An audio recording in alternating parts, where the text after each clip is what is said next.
Après 2 années au ralenti suite à la pandémie de coronavirus, les Enfoirés sont bel et bien de retour. Enregistrée au cours du week-end du 14 janvier dernier, l'édition 2023 est diffusée ce vendredi 3 mars 2023. Pour l'occasion, la chanteuse Anne Silla, présente lors de ses spectacles, s'est confiée lors d'une interview accordée à Pure Média.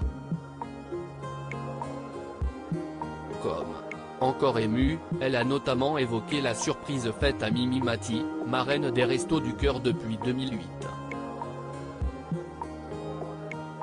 Il faut dire qu'en 2022, la célèbre comédienne et mentor de toute la bande des Enfoirés n'a pas pu être présente lors des spectacles en raison de problèmes de santé.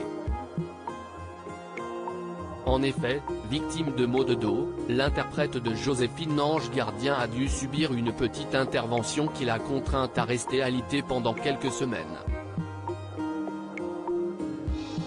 Aujourd'hui parfaitement remise, Mimi Mati a retrouvé sa place au sein de la troupe et, pour fêter son retour, elle a eu droit à une superbe surprise. Alors qu'elle était sur scène pour chanter le titre Je l'aimais à mourir de Francis Cabrel, toute la troupe est venue la rejoindre avec des t-shirts floqués I Love Mimi. Elle ne s'y attendait pas. C'était un bel hommage.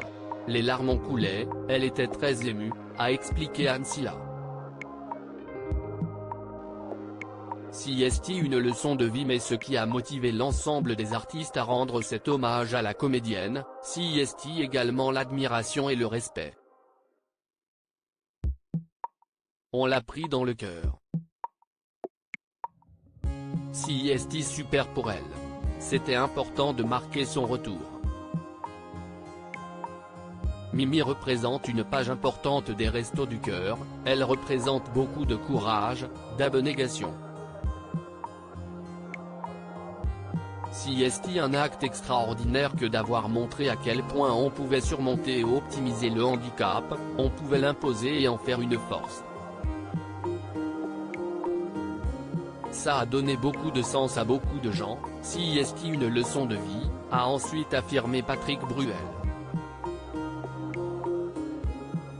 Perçue comme une force de la nature, Mimi Mati avait donc bien mérité cet hommage. Avec ce sourire éternel, on a complètement occulté depuis des années que son quotidien ne doit pas toujours être facile. C'était bien légitime et ça tombait bien sur cette chanson, a conclu le chanteur.